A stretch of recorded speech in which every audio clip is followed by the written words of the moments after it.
नमस्कार दोस्तों, जी सेट का पेपर हम सॉल्व कर रहे हैं। पार्ट 4 में हम क्वेश्चन नंबर 51 टू 75 सॉल्व करने वाले हैं। तो आइए शुरुआत करते हैं। क्वेश्चन नंबर 51 है, which term describe the phenomenon where speaker unconsciously adjust their speech to match the speed, tone and vocabulary of their conversation partner। तो आंसर इसमें रहेगा मिररिंग, जे बी। Question number 52 है, what was the primary responsibility assigned to the company by the Charter Act of 1830 in relation to education in India। तो इसका answer रहेगा C, to spend 1 lakh rupee annually on education. Question number 53 है आपके पास, जिसमें पूछा गया कि who were some of the individual involved in the establishment of Hindu college Calcutta in 1817। तो Raja Ram Mohan Roy and David Hare जो है, ये नाम इसके साथ जुड़े हुए हैं। तो इसका आंसर रहेगा बी। क्वेश्चन नंबर 54 है आपके पास, what was the primary purpose of the Calcutta school book society established in 1870। तो अगेन इंडियन इंग्लिश लिटरेचर का वो इवोल्यूशन है, इसमें से क्वेश्चन पूछा है। इसमें आंसर आपका आएगा A, to promote the distribution, sorry, आपका आंसर आएगा to C, to print education books and material for school in Bengal. Question number 55 आपके पास है, bishop heber college in Tiruchirappalli established in 1823 was primarily focused on the education of। तो इसका answer आएगा Indian Christian B. Question number 56 है आपके पास, according to a letter from the general committee of public instruction dated 6 October 1823, what condition was set for native college student regarding the philosophical class. तो इसका answer है C, they must have a strong foundation in the English language. Question number 57 है, what was Raja Ram Mohan Rai attitude toward the use of English in education letter dated 11 December 1823।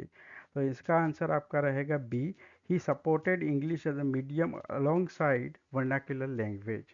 Question number 58 है, who was the governor general responsible for introducing significant education reforms including the promotion of English literature and science in India.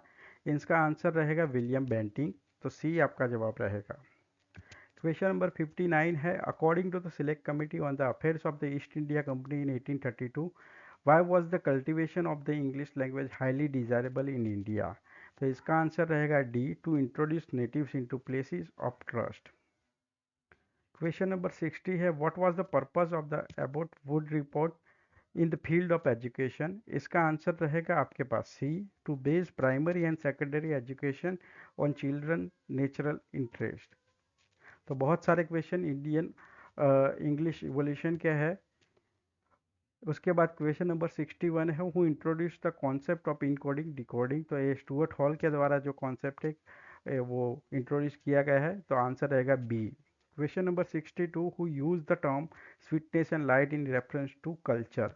तो पहली बार ये शब्द है Jonathan Swift ने अपने book battle of books में किया था, लेकिन कल्चर के हिसाब से मैथ्यू आर्नल्ड ने कल्चर एंड एनआरकी में किया था। तो आंसर रहेगा ए। क्वेश्चन नंबर 63 है, where was the centre for contemporary cultural studies located. तो बहुत सिंपल क्वेश्चन है, बर्मिंघम में जो है कल्चरल स्टडी का सेंटर है वो एस्टेब्लिश हुआ था। तो उसका आंसर आएगा ए, बर्मिंघम। क्वेश्चन नंबर 64 है, the empire strike back by the centre for contemporary cultural study talk about. तो आंसर रहेगा आपका B, race and racism. Question number 65, negritude was not. तो आंसर है D, a poetic movement. Question number 66 है, Arjun Appadurai writes about 5 types of cultural flows of imagination. तो answer आपका रहेगा सी, जिसमें एथनोस्केप्स, टेक्नोस्केप, आइडियोस्केप, फाइनेंशियस्केप एंड मीडियास्केप की उन्होंने बात की है।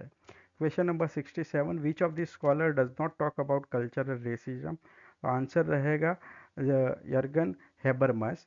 तो डी आंसर रहेगा आपका।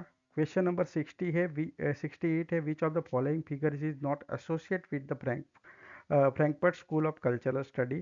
तो अगेन आंसर है आपका डी, रिचर्ड होगार्ड है उसके साथ एसोसिएट है। Question number 69, देवासोस translated as Perverts in Paradise was written by which Latin American exponent of cultural study? तो इसका आंसर रहेगा बी, जे सिल्वीरियो ट्रेविसन उनका नाम है।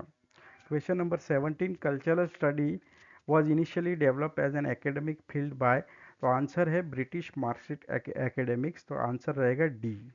क्वेश्चन नंबर 71 है, epistle to the Pisos written as a letter to Roman senator named Lucius Pisos is popularly known as Ars Poetica है, जो Horace द्वारा लिखा गया है, एक क्रिटिकल वर्क है, तो आंसर रहेगा B. Question number 72, who wrote never D the slave become an orator, तो ऑन द सबलाइम में लॉन्जाइनस ने ये कहा है, तो आंसर रहेगा B. Question number 73, who wrote peri bathos that paradise Longinus peri hypsous और ऑन द सबलाइम, तो आगे बताया ऐसे ही इसका आंसर रहेगा पर्टिकुलरली अलेक्जेंडर पोप, और ऑन द सबलाइम है वही नाम पे लॉन्जाइनस ने भी वर्क लिखा है। क्वेश्चन नंबर 74 है, who call Shakespeare's character as genuine progeny of common humanity, तो सैमुअल जॉनसन ने प्रीफेस टू शेक्सपियर में एक कमेंट की है, तो आंसर रहेगा C, Samuel Johnson. 75 question number, this two poets are held responsible for the onset of the dissociation of sensibility in English poetry by T.S. Eliot, who are they, तो इसका answer है Milton and Dryden, और metaphysical poets में एक comment की गई है उनके द्वारा, टी.एस. एलियट के द्वारा। तो आपको मैं उम्मीद करता हूँ कि 75 तक आप क्वेश्चन है उसको समझ चुके हैं। Thank you.